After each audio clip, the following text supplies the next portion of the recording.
on the I-30 eastbound service road between Benton and Bryant, Arkansas.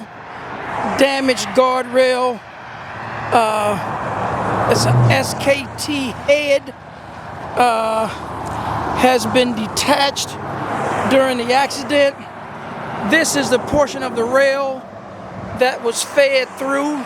So this is how you know if a guardrail head has performed properly during an impact. The head, in this case the SKT head, feeds the rail through the head and slows the vehicle down. It looks like this one may have malfunctioned at some point and broke the rail off.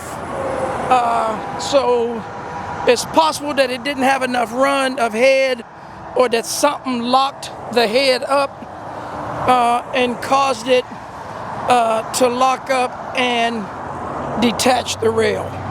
Again, I-30 service road between Benton and Bryant, Arkansas.